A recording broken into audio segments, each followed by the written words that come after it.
Baik, terima kasih atas kesempatannya. Sebelumnya, di sini kami dari kelompok 2 akan mempresentasikan materi berkaitan dengan menilai dan menanggapi untuk resiko penipuan. Itu izinkan saya memperkenalkan anggota kelompok 2 terlebih dahulu. Yang pertama ada Robiatu Adawiyah dengan NIM 2019-310020. Yang berikut ada Anindita Fitriaku Sumawardani dengan NIM 2019-310177. Yang berikut ada saya sendiri Maria Luciana dengan NIM 2019-310180. Yang berikut ada Twinka Metza Azila dengan NIM 2019-310219. Yang berikut ada Rizka Istihar dengan NIM 2019-310587. Yang berikut ada Amelia Eberta dengan NIM 2019-310609. Dan ada Aina Huda Asmara dengan NIM 2019-310624. Dan yang terakhir ada Wisnu Pratama Juliano dengan NIM 2019-310734. Baik, di sini saya akan menjelaskan mengenai jenis-jenis kecurangan. Sebagai konsep hukum yang luas, kecurangan menggambarkan penipuan yang disengaja yang dimaksudkan untuk merampas properti hak orang atau pihak lain. Dalam konteks mengaudit laporan keuangan sendiri, kecurangan didefinisikan sebagai salah saji yang disengaja dalam laporan keuangan dengan dua kategori utama, yaitu pelaporan keuangan yang mengandung kecurangan dan penyalahgunaan aset. Yang pertama ada pelaporan keuangan yang mengandung kecurangan. Pelaporan keuangan yang mengandung kecurangan merupakan kesalahan penyajian yang disengaja atau penghilangan jumlah pengungkapan dengan tujuan untuk menipu pengguna, yang mana dalam sebagian besar kasus melibatkan kesalahan penyajian yang disengaja dalam jumlah, bukan dalam pengungkapan.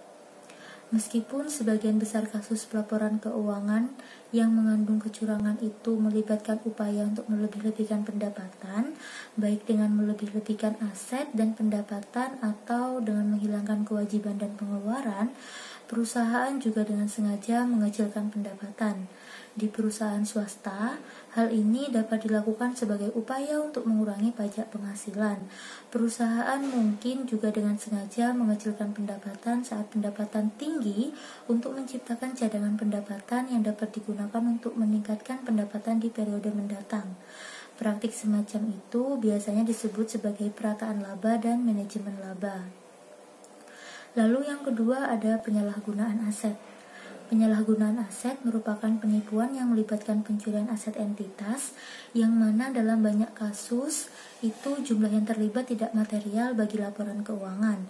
Namun, pencurian aset perusahaan seringkali menjadi perhatian manajemen terlepas dari materialitas jumlah yang terlibat, karena pencurian kecil dapat dengan mudah bertambah besar dari waktu ke waktu dan sering menyebabkan kerusakan reputasi yang signifikan setelah ditemukan dan diungkapkan. Istilah penyalahgunaan aset biasanya digunakan untuk merujuk pada pencurian yang melibatkan karyawan dan orang lain di dalam organisasi. Penyalahgunaan aset biasanya dilakukan di tingkat yang lebih rendah dari hierarki organisasi, namun dalam beberapa kasus penting, manajemen puncak terlibat dalam pencurian aset perusahaan. Karena otoritas dan kendali manajemen yang lebih besar atas aset organisasi, penggelapan yang melibatkan manajemen puncak dapat melibatkan jumlah yang signifikan. Contohnya ada mantan CEO Taiko International yang didakwa oleh SEC karena mencuri aset lebih dari 100 juta dolar. Terima kasih atas kesempatannya. Perkenalkan, nama saya Anindita Fitria dengan NIM 177 akan melanjutkan presentasi dari rekan saya, yaitu kondisi untuk penipuan.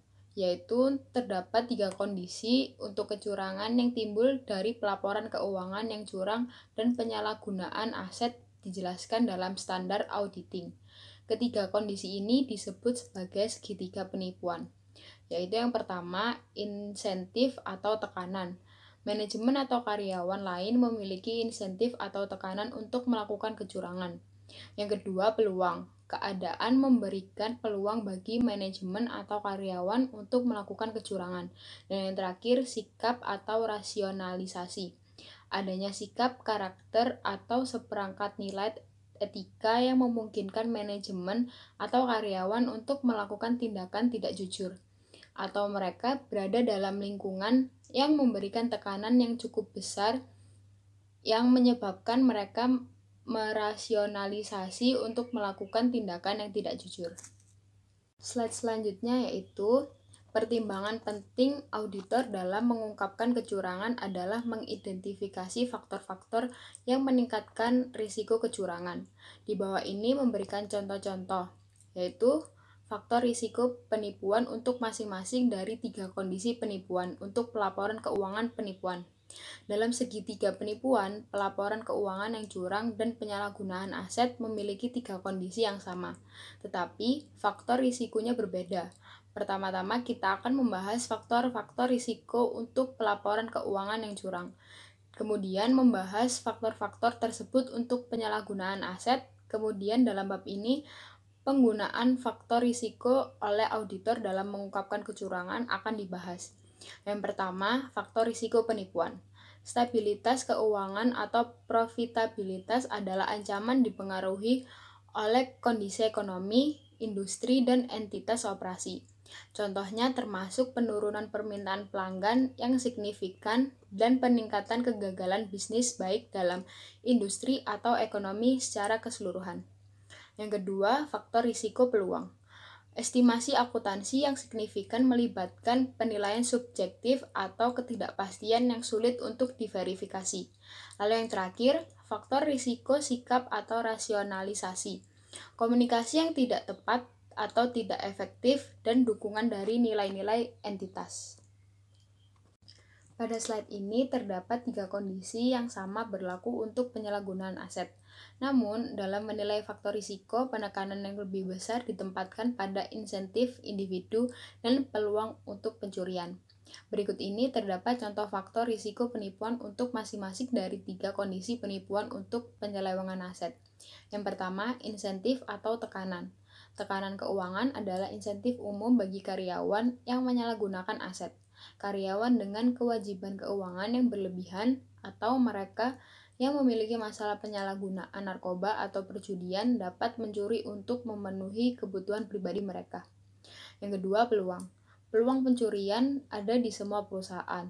Namun, peluang lebih besar di perusahaan dengan kas yang dapat diakses atau dengan inventaris atau aset berharga lainnya, terutama jika asetnya kecil atau mudah dipindahkan.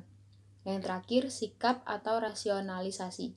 Sikap manajemen terhadap pengendalian dan perilaku etis memungkinkan karyawan dan manajer merasionalisasi pencurian aset. Slide selanjutnya yaitu contoh-contoh faktor risiko. Yang pertama, faktor risiko tekanan penipuan. Kewajiban keuangan pribadi menciptakan tekanan bagi mereka yang memiliki akses ke uang tunai atau aset lain yang rentan terhadap pencurian untuk menyalahgunakan aset tersebut. Yang kedua, faktor risiko peluang. Kehadiran sejumlah besar uang tunai di tangan atau barang inventaris yang kecil yang bernilai atau sangat diminati. Pengendalian internal yang tidak memadai atas aset karena kekurangan berikut ini. Yang pertama, pemisahan tugas atau pemeriksaan independen yang tepat. Yang kedua, faktor vendor yang disetujui untuk mendeteksi vendor yang tidak sah atau fiktif. Yang ketiga, penyaringan pelamar kerja untuk karyawan dengan akses ke aset. Yang keempat, liburan wajib bagi karyawan yang memiliki akses ke aset. Selanjutnya yaitu faktor risiko sikap atau rasionalisasi. Mengabaikan kebutuhan untuk memantau atau mengurangi risiko penyalahgunaan aset. Mengabaikan pengendalian internal dengan mengesampingkan kontrol yang ada atau gagal untuk memperbaiki kekurangan pengendalian internal yang diketahui. Baik, slide selanjutnya akan dijelaskan oleh rekan saya. Baik, yang berikut saya akan menjelaskan tentang menilai risiko penipuan. Di sini, standar audit mengharuskan auditor untuk menilai risiko salah saji material yang disebabkan oleh kecurangan, dan standar tersebut memberikan panduan untuk membantu auditor dalam membuat penilaian tersebut. Di sini, auditor harus mempertahankan tingkat skeptisisme profesional karena mereka mempertimbangkan serangkaian informasi yang luas, termasuk faktor risiko penipuan untuk mengidentifikasi dan menanggapi risiko penipuan.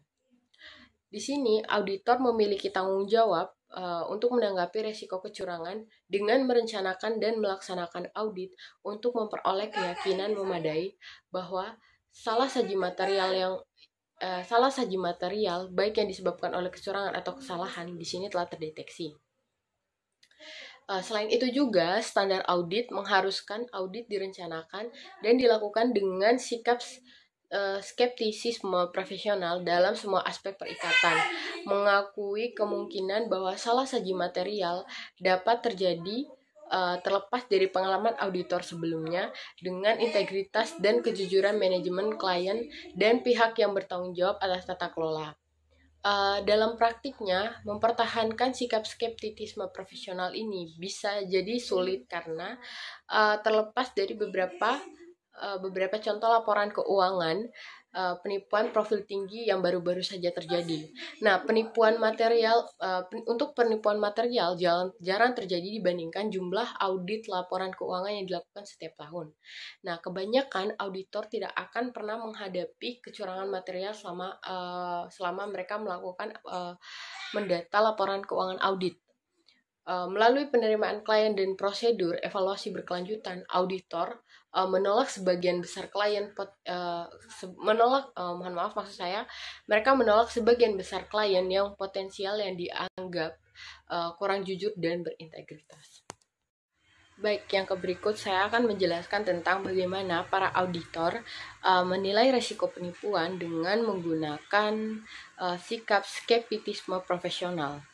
Yang pertama yaitu adat dengan cara mempertanyakan pikiran. Yang dimaksudkan dengan mempertanyakan pikiran di sini yaitu di mana standar audit menekankan pertimbangan kerentanan klien terhadap penipuan. Di sini terlepas dari keyakinan para auditor tentang kemungkinan penipuan dan kejujuran dan integritas manajemen. Selama perencanaan audit untuk setiap audit, tim perikatan harus mendiskusikan kebutuhan untuk mempertahankan pikiran yang selalu bertanya selama audit untuk mengidentifikasi resiko kecurangan dan mengevaluasi bukti audit secara kritis. Di sini akan selalu ada risiko bahwa bahkan orang yang jujur dapat merasionalisasi tindakan curang ketika intensif atau tekanan menjadi ekstrim. Yang berikut ada evaluasi kritis atas bukti audit. Yang dimaksudkan dengan evaluasi kritis atas bukti audit di sini yaitu setelah menemukan informasi lainnya, kondisi yang mengindikasikan salah saji material karena kecurangan mungkin telah terjadi. Auditor harus menyelidiki masalah secara menyeluruh, memperoleh bukti tambahan yang diperlukan, dan berkonsultasi dengan anggota tim lainnya. Di sini, para auditor harus berhati-hati untuk tidak merasionalisasi atau menganggap salah saji adalah insiden yang terisolasi. Misalkan di sini katakanlah seorang auditor, mereka mengungkapkan bahwa penjualan tahun lalu berjalan yang seharusnya dicerminkan dengan tepat sebagai penjualan di tahun berikutnya. Di sini, auditor harus mengevaluasi alasan dari terjadinya salah saji tersebut, menentukan apakah itu disengaja atau penipuan, dan mempertimbangkan apakah salah saji lain tersebut kemungkinan besar telah terjadi. Yang berikut di sini ada komunikasi antar tim audit. Yang dimaksudkan dengan komunikasi antar tim audit di sini yaitu standar audit mengharuskan tim audit termasuk rekan-rekan perikatan dan anggota tim perikatan kunci melakukan diskusi untuk berbagi wawasan dari anggota tim audit yang lebih berpengalaman dan untuk membagi ide yang membahas sebagai hal-hal berikut. Yang pertama ada bagaimana dan di mana mereka yakin bahwa laporan keuangan entitas mungkin rentan terhadap salah saji material karena kecurangan. Ini harus mencakup dengan pertimbangan, salah satunya adalah faktor internal dan faktor eksternal yang diketahui akan mempengaruhi entitas tersebut. Yang pertama, menciptakan intensif atau tekanan bagi manajemen yang melakukan kecurangan.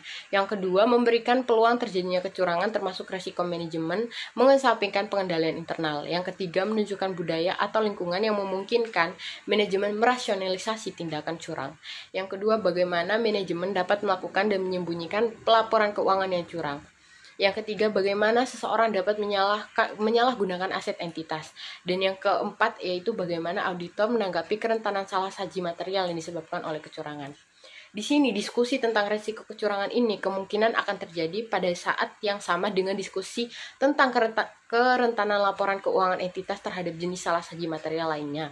Saat terlibat dalam diskusi ini, tim perikatan harus menyisihkan keyakinan tentang kejujuran dan integritas manajemen. Dan pihak yang bertanggung jawab atas tata kelola dan tim harus diingatkan tentang pentingnya mempertahankan skeptisisme profesional mengenai potensi salah saji material akibat kecurangan selama audit. Baik, yang berikut ada pertanyaan manajemen. Yang dimaksudkan dengan pertanyaan manajemen di sini yaitu di mana standar auditing mengharuskan auditor untuk membuat pertanyaan spesifik tentang kecurangan dalam setiap audit. Permintaan keterangan dari manajemen dan pihak lain dalam perusahaan memberikan kesempatan kepada karyawan untuk memberitahu kepada auditor informasi yang mungkin tidak dapat dikomunikasikan. Selain itu, tanggapan mereka terhadap pernyataan auditor sering mengungkapkan informasi tentang kemungkinan terjadinya sebuah penipuan.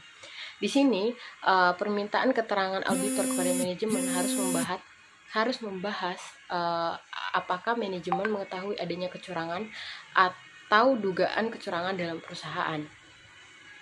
Auditor di sini juga harus menanyakan Auditor di sini juga harus menanyakan tentang proses manajemen dalam menilai risiko kecurangan. Sifat dari risiko kecurangan yang diidentifikasi oleh manajemen, setiap pengendalian internal yang diterapkan untuk mengatasi risiko tersebut, dan setiap informasi tentang risiko kecurangan dan pengendalian terkait yang dilaporkan manajemen kepada komite audit atau pihak lain yang bertanggung jawab atas tata kelola. Komite audit di sini sering berperan aktif dalam mengawasi penilaian risiko penipuan dan proses respon manajemen. Auditor harus menanyakan kepada komite audit atau pihak lain yang bertanggung jawab atas tata kelola tentang pandangan mereka tentang risiko kecurangan dan apakah mereka memiliki pengetahuan tentang kecurangan atau dugaan kecurangan. Untuk entitas dengan fungsi audit internal di sini, auditor harus menanyakan tentang pandangan audit tentang risiko kecurangan. Apakah mereka telah melakukan prosedur untuk mengidentifikasi dan mendeteksi kecurangan selama tahun tersebut, dan apakah mereka memiliki pengetahuan tentang kecurangan yang sebenarnya. Selain itu, standar audit juga mengharuskan auditor untuk meminta keterangan kepada pihak lain dalam entitas yang tugasnya berada di luar garis tanggung jawab. Pelaporan keuangan normal. Ketika berhubungan dengan personel perusahaan seperti manajer gudang persediaan atau agen pembelian, auditor juga menanyakan tentang keberadaan atau kecurigaan kecurangan. Sepanjang audit, permintaan keterangan dari eksekutif dan berbagai karyawan lain memberikan kesempatan bagi auditor untuk mempelajari risiko penipuan.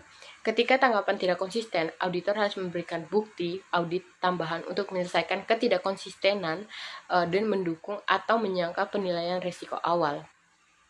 Yang berikut yaitu ada faktor risiko. Yang dimaksudkan dengan faktor risiko di sini yaitu standar auditing mengharuskan auditor untuk mengevaluasi apakah faktor risiko kecurangan mengindikasikan intensif atau tekanan untuk melakukan kecurangan, peluang untuk melakukan kecurangan atau sikap dan atau rasionalisasi yang digunakan untuk membenarkan tindakan kecurangan. Contoh faktor risiko penipuan yang dipertimbangkan oleh auditor di sini adanya faktor risiko kecurangan tidak berarti adanya kecurangan, tetapi kemungkinan terjadinya kecurangan lebih tinggi. Auditor harus mempertimbangkan faktor-faktor ini bersama dengan informasi lain yang digunakan untuk menilai risiko kecurangan. Baik, yang berikut ada prosedur analitis. Yang dimaksudkan dengan prosedur analitis di sini yaitu di mana para auditor harus melakukan prosedur analitis selama fase perencanaan dan penyelesaian audit untuk membantu mengidentifikasi transaksi atau peristiwa yang tidak biasa yang mungkin mengindikasi adanya salah saji material dalam laporan keuangan. Ketika hasil dari prosedur analisis berbeda dari harapan auditor, di sini auditor harus mengevaluasi hasil tersebut berdasarkan informasi lain yang diperoleh tentang kemungkinan kecurangan untuk menentukan apakah risiko kecurangan itu meningkat. Karena terjadinya kecurangan, pelaporan keuangan seringkali melibatkan manipulasi pendapatan. Standar auditing mengharuskan auditor untuk melakukan prosedur analitis pada akun pendapat. Di sini mereka mengharuskan auditor untuk melakukan prosedur analitis pada akun pendapatan. Tujuannya adalah untuk mengidentifikasi hubungan yang tidak biasa atau tidak terduga yang melibatkan akun pendapatan yang dapat mengindikasikan pelaporan keuangan yang curang. Dengan membandingkan volume penjualan berdasarkan pendapatan yang tercatat dengan kapasitas produksi aktual. Misalkan, auditor dapat mengungkapkan pendapatan di luar kemampuan produksi entitas. Di sini, auditor dapat meninjau penjualan bulanan di buku besar dan juga dapat meninjau penjualan triwulan atau bulanan menurut lini produk. Dengan meninjau tren penjualan, auditor dapat mengidentifikasi aktivitas penjualan yang tidak biasa. Misalnya, di satu perusahaan mengembalikan penjualan yang dicatat secara tidak benar, menghasilkan penjualan negatif selama sebulan. Yang berikut ada informasi lainnya.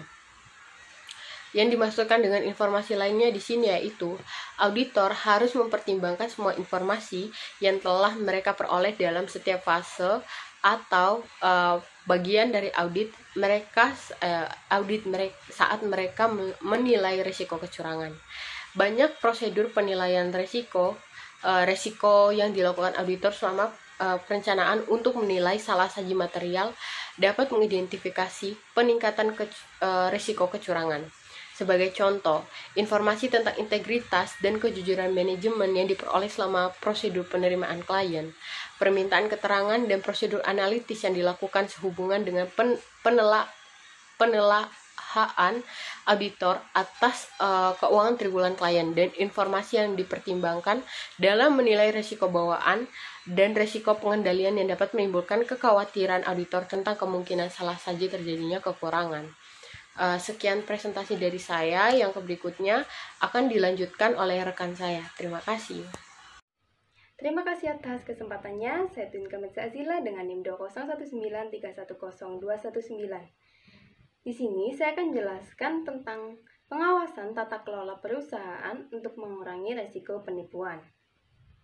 Manajemen bertanggung jawab untuk menerapkan tata kelola perusahaan dan prosedur pengendalian untuk meminimalkan risiko penipuan yang dapat dikurangi melalui kombinasi tindakan pencegahan, penghindaran, dan mendeteksi dengan mengkomunikasikan kebijakan deteksi dan hukuman penipuan. Manajemen dapat mencegah karyawan untuk melakukan penipuan. Maka dari itu, IACPA mengidentifikasi 3 elemen untuk mencegah, menghindari, dan mendeteksi penipuan. Yang pertama, ada budaya kejujuran dan etika yang tinggi.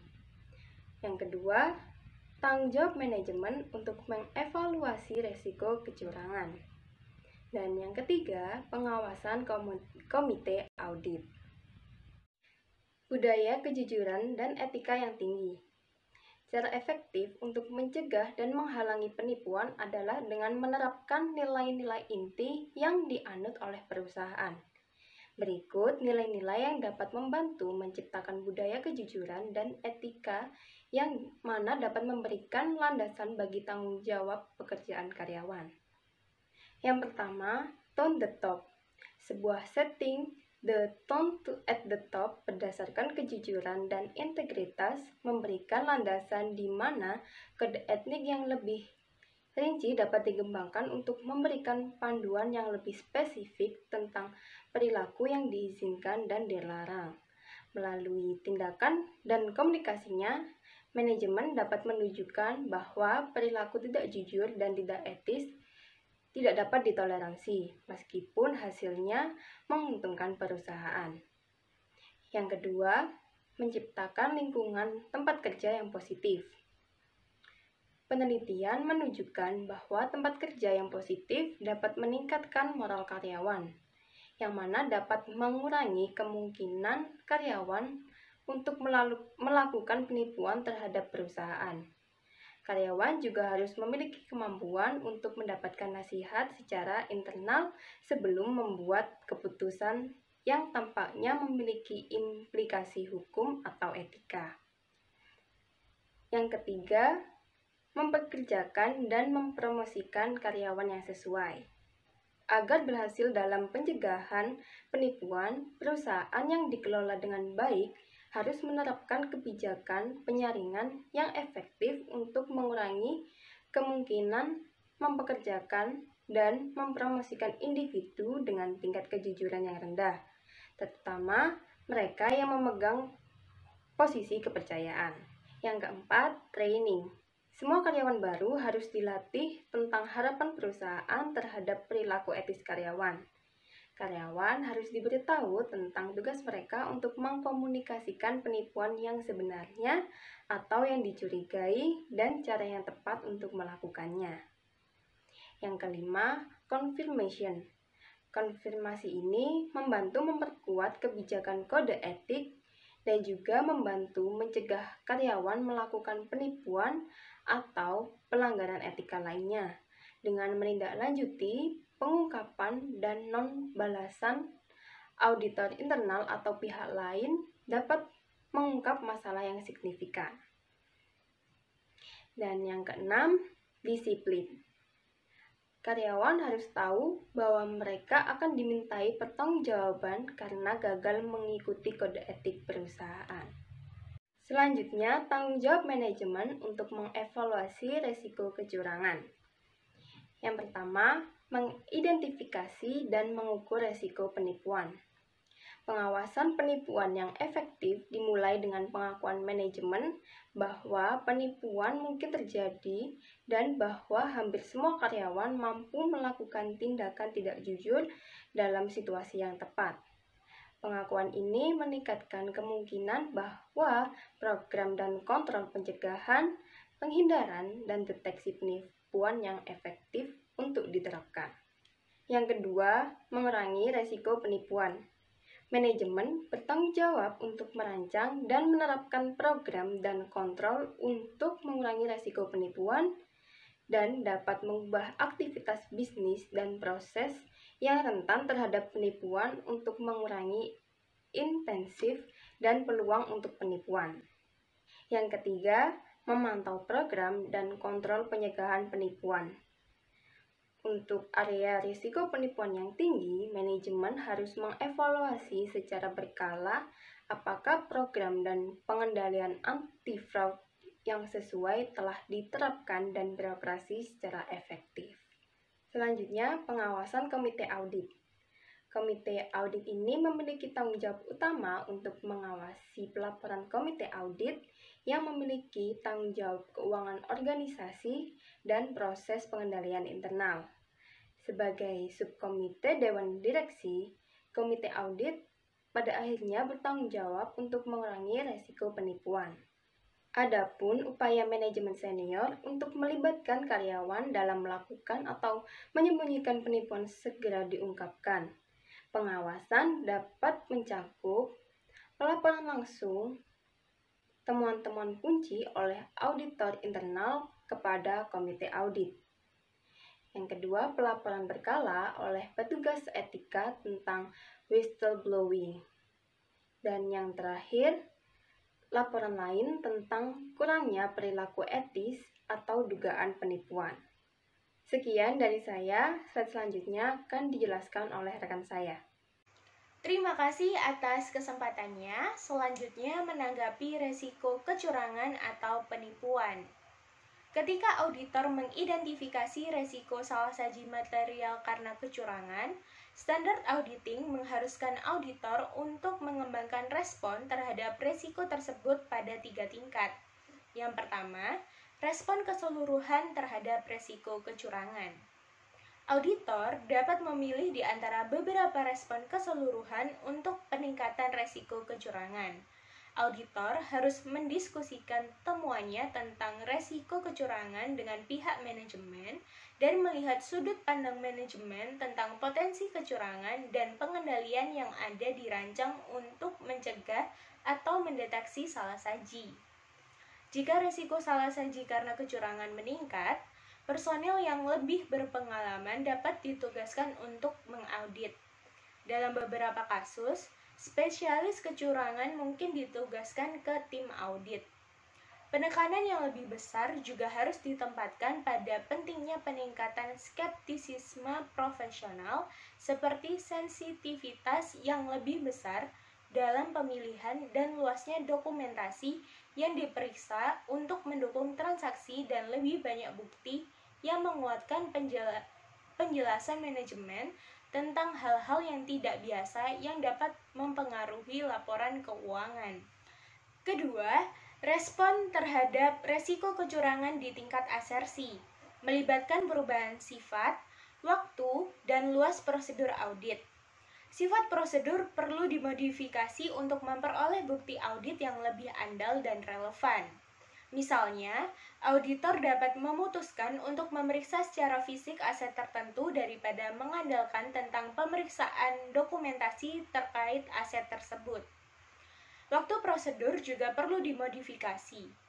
Misalnya, auditor dapat memilih melakukan pengujian substantif pada akhir periode daripada melaksanakan prosedur tersebut berdasarkan data interim. Luasnya prosedur dapat diubah untuk memperoleh lebih banyak bukti sebagai respon terhadap resiko kecurangan pada tingkat asersi. Misalnya, auditor meningkatkan ukuran sampel saat menguji transaksi pendapatan. Yang ketiga, respon untuk menangani pengabaian pengendalian manajemen. Resiko pengabaian pengendalian oleh manajemen terdapat di hampir semua audit karena manajemen berada dalam posisi unik untuk melakukan kecurangan dengan mengesampingkan pengendalian yang sebaliknya beroperasi secara efektif. Auditor melaksanakan prosedur di setiap audit untuk mengatasi resiko pengabaian manajemen. 3 prosedur yang harus dilakukan di setiap audit adalah: yang pertama, memeriksa entry jurnal dan penyesuaian lain untuk membuktikan adanya kemungkinan salah saji karena kecurangan. Kecurangan sering disebabkan oleh penyesuaian terhadap jumlah yang dilaporkan dalam laporan keuangan. Bahkan ketika terdapat pengendalian internal yang efektif selama sisa proses pencatatan. Auditor harus memperoleh pemahaman tentang proses pelaporan keuangan entitas, serta kontrol atas entry jurnal dan penyesuaian lainnya, dan meminta keterangan dari karyawan yang terlibat dalam proses laporan keuangan tentang aktivitas yang tidak tepat atau tidak biasa dalam memproses entry jurnal dan penyesuaian laporan keuangan lainnya. Yang kedua, mereview estimasi akuntansi untuk bias. Standard auditing mengharuskan auditor mempertimbangkan potensi bias manajemen ketika mereview estimasi tahun berjalan. Auditor diharuskan untuk melihat kembali estimasi signifikan tahun sebelumnya untuk mengidentifikasi setiap perubahan dalam proses perusahaan atau penilaian dan asumsi manajemen yang mungkin menunjukkan potensi bias. Dan yang terakhir, mengevaluasi alasan bisnis untuk transaksi tidak biasa. Auditor harus memperoleh pemahaman tentang tujuan transaksi signifikan untuk menilai apakah transaksi yang telah dilakukan terlibat dalam pelaporan keuangan mengandung kecurangan. Misalnya, perusahaan melakukan transaksi pembiayaan untuk menghindari kewajiban pelaporan di neraca. Auditor harus menentukan apakah perlakuan transaksi untuk setiap transaksi yang tidak biasa sesuai dengan kondisinya, dan apakah informasi tentang transaksi tersebut telah diungkapkan secara memadai dalam laporan keuangan. Perbarui proses penilaian resiko. Penilaian auditor atas resiko kesalahan penyajian material karena kecurangan harus terus berlangsung selama audit dan dikoordinasikan dengan prosedur penilaian resiko auditor lainnya. Auditor harus waspada terhadap kondisi berikut saat melakukan audit. Yang pertama, perbedaan dalam catatan akuntansi. Yang kedua, bukti audit yang bertentangan atau hilang. Yang ketiga, permasalahan antara auditor dan manajemen. Yang keempat, hasil dari prosedur analitis tahap tinjauan substantif atau final yang menunjukkan resiko kecurangan yang sebelumnya tidak diakui.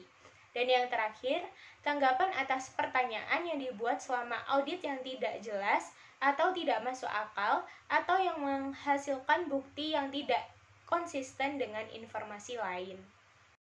Terima kasih atas kesempatannya. Di sini saya akan menjelaskan mengenai Specific Fraud Risk Area.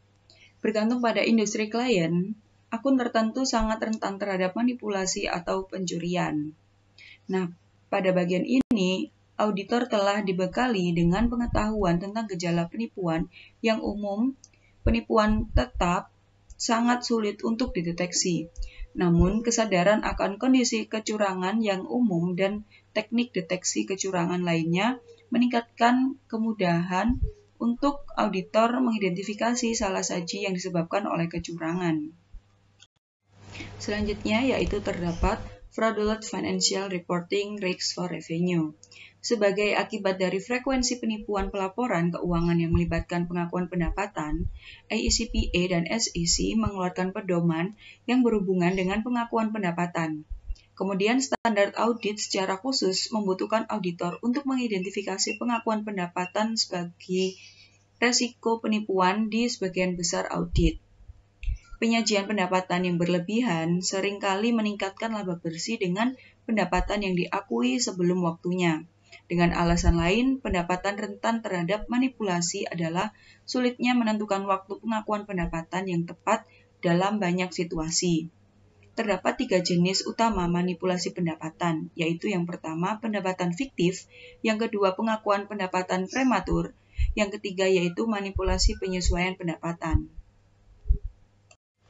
Lalu, warning sign of revenue fraud. Banyak sekali sinyal atau gejala peringatan potensial yang menunjukkan penipuan pendapatan. 2 yang paling berguna yaitu prosedur analitis. Pada prosedur analitis ini sering menandakan penipuan pendapatan, terutama persentase margin kotor dan juga perputaran piutang. Kemudian terdapat dokumenter perbedaan. Pada bagian ini, auditor harus menyadari tanda-tanda yang tidak biasa dan perubahan pada dokumen, serta mereka harus mengandalkan salinan dokumen daripada duplikatnya, dikarenakan pelaku penipuan berusaha untuk menyembunyikan bahkan pada satu transaksi yang tidak biasa dalam sampel yang harus dianggap sebagai indikator potensial penipuan yang harus diselidiki. Selanjutnya, misappropriation of receipt involving revenue. Meskipun penyelewengan penerimaan kas ini jarang bersifat material seperti pelaporan pendapatan yang curang, penipuan tersebut dapat merugikan organisasi dikarenakan hilangnya aset secara langsung. Penyalahgunaan uang tunai yang khas melibatkan kegagalan untuk mencatat penjualan atau penyesuaian piutang pelanggan untuk menyembunyikan pencurian. Yang pertama yaitu kegagalan mencatat penjualan. Salah satu penipuan yang paling sulit dideteksi yaitu ketika penjualan tidak dicatat dan uang tunai dari penjualan yang dicuri. Penipuan semacam ini lebih mudah dideteksi ketika barang dikirim secara kredit ke pelanggan. Yang kedua yaitu pencurian penerimaan kas setelah penjualan tercatat. Nah, pada bagian ini, jika pembayaran pelanggan dicuri, penagihan reguler untuk akun yang belum dibayar akan dengan cepat mengungkap penipuan. Akibatnya, untuk menyembunyikan pencurian, pelaku penipuan harus mengurangi akun pelanggan dengan salah satu cara, yaitu mencatat retur atau potongan penjualan, hapus akun pelanggan, atau menerapkan pembayaran dari pelanggan lain ke rekening pelanggan. Lalu, warning sign misappropriation of revenue and cash receipt. Pencurian penjualan yang relatif kecil dan penerimaan kas terkait paling baik yang dicegah serta dideteksi oleh pengendalian internal yang dirancang untuk meminimalkan peluang penipuan. Untuk mendeteksi penipuan yang lebih besar, prosedur analitis dan perbandingan lainnya mungkin dapat berguna. Persediaan seringkali merupakan akun terbesar di beberapa neraca perusahaan, serta auditor sering merasa sulit untuk memverifikasi keberadaan dan penilaian persediaan. Sebagai akibatnya, persediaan rentan dimanipulasi oleh manajer yang ingin mencapai tujuan pelaporan keuangan tertentu. Karena itu, biasanya barang yang siap jual, persediaan juga rentan terhadap penyalahgunaan. Selanjutnya, fraudulent financial reporting risks for inventory. Inventory fiktif telah berada di pusat dari beberapa kasus utama penipuan pelaporan keuangan. Banyak perusahaan besar yang memiliki persediaan yang bervariasi serta luas di beberapa lokasi, sehingga relatif mudah bagi perusahaan untuk menambahkan persediaan fiktif ke dalam catatan akuntansi. Sementara, auditor diminta untuk memverifikasi keberadaan persediaan fisik. Pengujian audit dilakukan atas dasar sampel yang tidak semua lokasi dengan persediaan biasa diuji. Selanjutnya yaitu warning sign of inventory fraud. Mirip dengan penipuan yang melibatkan piutang, tetapi banyak sinyal atau gejala peringatan potensial yang menunjukkan penipuan persediaan. Prosedur analitis merupakan salah satu teknik yang berguna untuk mendeteksi penipuan persediaan, terutama pada bagian presentasi margin kotor dan perputaran persediaan, seringkali membantu mengungkap penipuan dalam persediaan. Persediaan fiktif mengecilkan harga pokok penjualan yang melebih-lebihkan persentase margin kotor. Persediaan fiktif juga menurunkan perputaran persediaan. Selanjutnya ada fraudulent financial reporting risk for account payable atau risiko pelaporan keuangan penipuan untuk utang usaha. Kasus penipuan pelaporan keuangan yang melibatkan utang usaha itu relatif umum meskipun lebih jarang daripada penipuan yang melibatkan persediaan atau piutang. Pengecilan yang disengaja dari hutang usaha umumnya menghasilkan pernyataan pembelian dan harga pokok penjualan yang lebih rendah dan laba bersih yang terlalu tinggi. Penyalahgunaan yang signifikan yang melibatkan pembelian juga dapat terjadi dalam bentuk pembayaran kepada vendor fiktif serta suap dan pengaturan ilegal lainnya dengan pemasok. Perusahaan dapat terlibat dalam upaya yang disengaja untuk mengecilkan utang usaha dan melebih-lebihkan pendapatan. Hal ini dapat dicapai dengan tidak mencatat hutang usaha tersebut sampai periode berikutnya atau dengan mencatat pengurangan fiktif pada utang usaha itu. Semua pembelian yang diterima sebelum akhir tahun harus dicatat sebagai kewajiban. Ini relatif mudah untuk memverifikasi jika perusahaan memperhitungkan laporan penerimaan yang telah diberi nomor pada sebelumnya. Namun, jika laporan penerimaan tidak diberi nomor atau perusahaan sengaja menghilangkan laporan penerimaan dari catatan akuntansi, mungkin akan sulit bagi seorang auditor untuk memverifikasi apakah semua kewajiban telah dicatat atau belum. Dalam kasus seperti itu, bukti analitis seperti perubahan rasio yang tidak biasa dapat menandakan bahwa utang usaha terlalu rendah. Perusahaan sering memiliki pengaturan yang rumit dengan pemasok yang mengakibatkan pengurangan hutang usaha untuk kredit iklan dan tunjangan lainnya. Pengaturan ini sering tidak didokumentasikan dengan baik sebagai transaksi akuisisi, yang mana pada beberapa perusahaan telah menggunakan pengurangan fiktif untuk hutang usaha untuk melebih-lebihkan laba bersih. Oleh karena itu, auditor harus membaca perjanjian dengan pemasok ketika jumlahnya material dan memastikan laporan keuangan mencerminkan substansi perjanjian. Lalu yang terakhir ada misappropriation in the acquisition and payment cycle atau penyalahgunaan dalam siklus akuisisi dan pembayaran. Penipuan paling umum di area akuisisi adalah bagi pelaku untuk mengeluarkan pembayaran kepada vendor fiktif dan menyetorkan uang tunai ke rekening fiktif. Penipuan ini dapat dicegah dengan mengizinkan pembayaran harus dilakukan hanya untuk vendor yang disetujui dan dengan hati-hati meneliti dokumentasi yang mendukung akuisisi oleh personel yang berwenang sebelum pembayaran dibuat. Dalam kasus penyelewangan lainnya, petugas bagian utang usaha atau karyawan lain mencuri cek ke vendor yang sah, lalu dokumentasi yang terkait dengan pembelian kemudian dikirimkan kembali untuk pembayaran ke vendor. Penipuan tersebut dapat dicegah dengan membatalkan dokumen pendukung untuk mencegah penggunaannya sebagai dukungan untuk pembayaran ganda. Meskipun beberapa akun lebih rentan daripada yang lain, hampir setiap akun dapat dimanipulasi. Ada beberapa akun lain dengan risiko spesifik pelaporan keuangan penipuan atau penyelewangan. Yang pertama ada fixed asset atau aset tetap.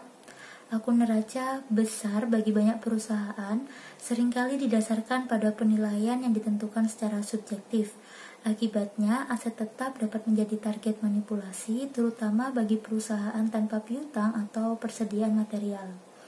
Misalnya, perusahaan dapat mengkapitalisasi perbaikan atau biaya operasional lainnya sebagai aset tetap. Kecurangan semacam itu relatif mudah dideteksi jika auditor memeriksa bukti yang mendukung penambahan aset tetap. Namun demikian, kasus pelaporan keuangan penipuan sebelumnya, seperti pada WorldCom, telah melibatkan kapitalisasi aset yang tidak tepat. Di samping itu, karena nilai dan daya jualnya, aset tetap juga menjadi sasaran pencurian. Ini terutama berlaku untuk aset tetap yang siap dibawa-bawa seperti komputer. Untuk mengurangi potensi pencurian, aset tetap harus dilindungi secara fisik kapanpun mungkin dan harus secara berkala diinventarisasi. Lalu yang kedua ada intangible asset atau aset tidak berwujud, seperti goodwill, paten, dan hak cipta. Sebagian besar didasarkan pada estimasi akuntansi yang bergantung pada asumsi subjektif tentang manfaat masa depan bagi mereka atau bagi organisasi itu sendiri. Akibatnya penilaian mereka dapat dimanipulasi oleh manajemen. Misalnya, penilaian goodwill bergantung pada asumsi utama yang dibuat oleh manajemen tentang potensi penurunan nilai.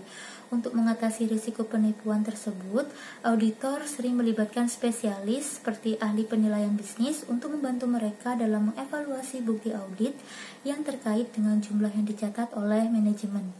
Lalu yang terakhir ada payroll expenses atau biaya penggajian. Penggajian jarang menjadi area risiko yang signifikan untuk pelaporan keuangan yang curang, namun perusahaan biasanya melebih-lebihkan persediaan dan laba bersih dengan mencatat kelebihan biaya tenaga kerja dalam persediaan. Karyawan perusahaan terkadang digunakan untuk membangun aset tetap. Kelebihan biaya tenaga kerja juga dapat dikapitalisasi sebagai aset tetap dalam keadaan tersebut. Tunjangan tambahan yang material seperti tunjangan pensiun juga tunduk pada manipulasinya. Penipuan penggajian yang melibatkan penyalahgunaan aset itu cukup umum, tetapi jumlah yang terlibat seringkali tidak material. Dua area penipuan yang paling umum adalah penciptaan karyawan fiktif dan pernyataan yang berlebihan dari jam penggajian individu. Keberadaan karyawan fiktif biasanya dapat dicegah dengan pemisahan manusia, fungsi sumber daya, dan penggajian, sedangkan melebih-lebihkan jam biasanya dapat dicegah dengan penggunaan jam waktu atau persetujuan jam penggajian itu. Terima kasih atas kesempatannya. Perkenalkan, nama saya Aina dengan NIM terakhir 624. Di sini saya akan melanjutkan presentasi dari rekan saya.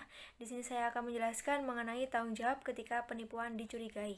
Penipuan sering terdeteksi melalui penerimaan tip anonim oleh manajemen review, oleh audit internal, atau secara tidak sengaja. Auditor eksternal mendeteksi persentase kecurangan yang relatif kecil, tetapi lebih mungkin untuk mendeteksi kecurangan ketika hal itu berdampak material terhadap laporan keuangan. Sepanjang audit, auditor harus mengevaluasi apakah bukti yang dikumpulkan dan pengamatan lain yang dilakukan mengindikasikan salah saji material yang disebabkan oleh kecurangan. Semua salah saji yang ditemukan auditor selama audit harus dievaluasi untuk setiap indikasi penipuan.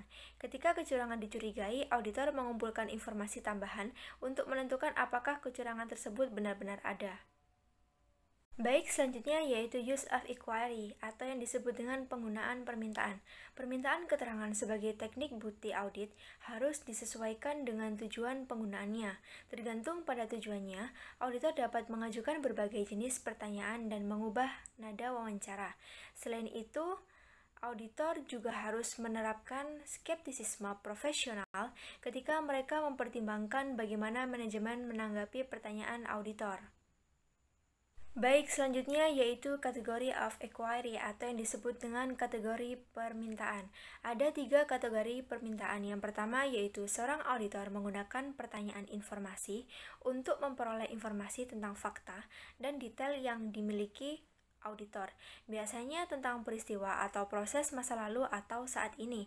Auditor sering menggunakan inquiry informasional ketika mengumpulkan bukti tindak lanjut tentang program dan pengendalian atau bukti lain yang melibatkan salah saji atau dugaan kecurangan yang terungkap selama audit. Kemudian selanjutnya yaitu seorang auditor menggunakan pertanyaan penilaian untuk menguatkan penyelidikan penilaian dengan pertanyaan terbuka yang luas yang memungkinkan orang yang diwawancarai untuk memberikan tanggapan terperinci yang nantinya dapat ditindaklanjuti dengan pertanyaan yang lebih spesifik. Selanjutnya yaitu pertanyaan interrogatif, sering digunakan untuk menentukan apakah individu sedang menipu atau sengaja menghilangkan pengungkapan, pengetahuan, kunci tentang fakta, peristiwa, atau keadaan. Kemudian yaitu evaluating response to inquiry atau yang disebut dengan mengevaluasi tanggapan tentang pertanyaan. Agar penyelidikan menjadi efektif, auditor harus terampil mendengarkan dan mengevaluasi tanggapan atas pertanyaan. Biasanya, tanggapan awal orang yang diwawancarai akan menghilangkan informasi yang berguna. Baik, selanjutnya yaitu listening technique cues atau yang disebut dengan teknik mendengarkan. Sangat penting bagi auditor untuk menggunakan keterampilan mendengarkan yang efektif selama proses penyelidikan untuk mempertahankan pola pikir bertanya. Auditor harus tetap memperhatikan dengan mempertahankan kontak mata, mengangguk setuju, atau menunjukkan tanda-tanda pemahaman lainnya. Kemudian selanjutnya yaitu observing behavioral cues atau yang disebut dengan mengamati isyarat perilaku. Seorang auditor yang ahli dalam menggunakan inquiry mengevaluasi isyarat verbal dan nonverbal ketika mendengarkan orang yang diwawancarai. Isyarat verbal dapat menunjukkan kegugupan responden, kurangnya pengetahuan, atau bahkan tipu daya. Selain mengamati isyarat verbal, penggunaan inquiry memungkinkan auditor untuk mengamati perilaku nonverbal. Baik, selanjutnya yaitu other responsibilities when fraud is suspected atau yang disebut dengan tanggung jawab lain ketika penipuan dicurigai.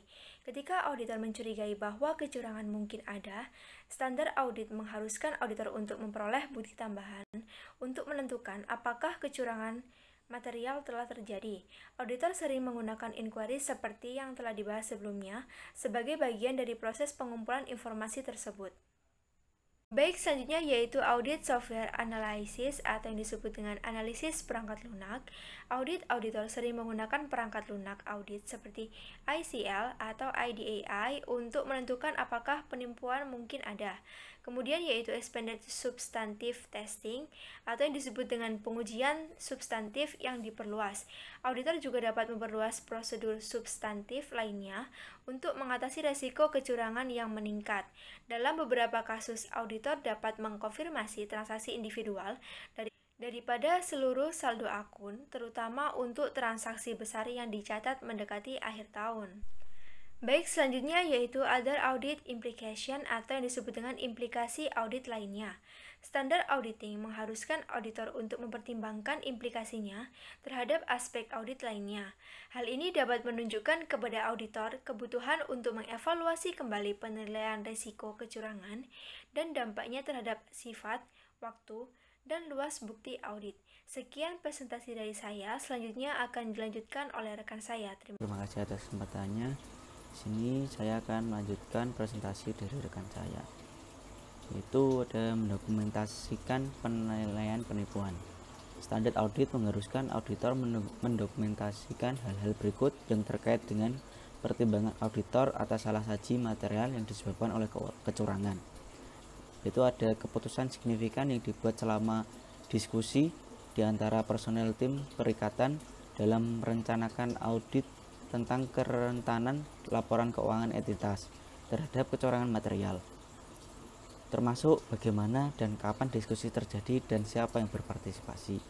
Kemudian ada prosedur yang dilakukan untuk memperoleh informasi yang diperlukan untuk mengidentifikasi dan menilai risiko kecurangan material. Prosedur-prosedur itu yaitu ada penyelidikan, yaitu penyelidikan adalah proses minta klien untuk menjelaskan tentang proses atau transaksi yang terkait dengan laporan keuangan.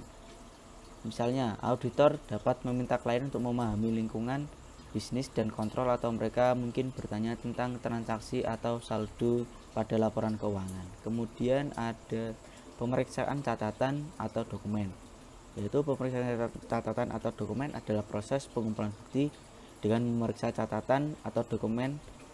Jenis prosedur audit ini dapat dilakukan dengan menjamin catatan transaksi ke dokumen pendukung atau menelusuri dokumen pendukung ke catatan transaksi. Sebagai contoh, auditor dapat menggunakan prosedur inspeksi untuk menguji pernyataan terjadinya transaksi pengeluaran dengan menjamin mereka untuk menerima laporan faktur pemasok dan pesanan pembelian. Kemudian ada perhitungan ulang, yaitu perhitungan ulang adalah proses menghitung kembali pekerjaan yang telah dilakukan klien untuk melihat apakah ada hasil yang berbeda antara pekerjaan auditor dan pekerjaan klien. Jenis prosedur audit ini biasanya menggunakan untuk menguji penilaian dan alokasi pernyataan keuangan. Kemudian ada prosedur analitik. Prosedur analitik adalah prosedur mengevaluasi informasi keuangan melalui analisis tren, rasio, atau hubungan antara data termasuk data keuangan dan non-keuangan. Auditor biasanya melakukan jenis prosedur audit ini dengan membangun harapan mereka tentang transaksi kas atau saldo akun dan membandingkan dengan catatan klien. Kemudian ada tes penilaian, yaitu menghitung acat berwujud dapat memberi auditor bukti nilai. Auditor dapat mengkonfirmasi jumlah peralatan atau produk tertentu untuk menentukan bahwa nilainya sesuai dengan pernyataan perusahaan. Kemudian ada resiko spesifik dari kecurangan material yang diidentifikasikan baik pada tingkat laporan keuangan secara keseluruhan maupun pada tingkat asersi dan deskripsi tentang tanggapan auditor terhadap resiko tersebut. Kemudian ada alasan yang mendukung kesimpulan bahwa tidak ada resiko signifikan dari pengakuan pendapatan material yang tidak tepat. Kemudian ada hasil dari prosedur yang dilakukan untuk mengatasi resiko manajemen mengabaikan pengendalian. Kemudian ada kondisi lain dan hubungan analitis yang menunjukkan bahwa prosedur audit tambahan atau tanggapan lain diperlukan dan tindakan yang diambil oleh auditor sebagai tanggapan. Kemudian ada sifat komunikasi tentang kecurangan yang dilakukan kepada manajemen komite audit atau pihak lain. Komunikasi dapat berbentuk lisan atau tertulis. Jika informasi dikomunikasikan secara lisan, auditor harus mendokumentasikan komunikasi tersebut dengan catatan atau memo memadai dalam kertas. Bila auditor berkomunikasi dalam bentuk lisan, laporan harus menunjukkan bahwa hal itu hanya dimaksudkan untuk digunakan oleh komite audit atau dewan komisaris dan jika diperlukan oleh manajemen. Komunikasi yang ditentukan dalam seksi ini bersifat insidental dalam perikatan audit. Oleh karena itu, komunikasi tidak diharuskan terjadi sebelum diterbitkannya laporan auditor atas laporan keuangan entitas. Sepanjang komunikasi dilakukan tepat waktu, namun dapat terjadi menurut pertimbangan auditor diperlukan pembahasan tentang masalah tertentu dengan komite audit sebelum penerbitan laporan auditor. Masalah yang dikomunikasikan yaitu adalah tanggung jawab auditor berdasarkan standar auditing yang ditetapkan Ikatan Akuntansi Indonesia. Yang kedua ada kebijakan akuntansi signifikan, kemudian ada pertimbangan manajemen dan estimasi akuntansi, kemudian ada penyesuaian audit signifikan, kemudian ada informasi lain dalam dokumen yang berisi laporan keuangan auditor, ketidaksepakatan dengan manajemen, kemudian yang terakhir ada konsultasi dengan akuntansi lain, kemudian ada isu utama yang dibicarakan dengan manajemen sebelum keputusan mempertahankan auditor, yang terakhir ada kesulitan yang dijumpai dalam pelaksanaan audit. Terima kasih. Sekian presentasi dari kelompok kami. Kami mohon maaf apabila adanya salah kata atau kekurangan dalam presentasi kami. Sekali lagi, Assalamualaikum warahmatullahi wabarakatuh. Terima kasih.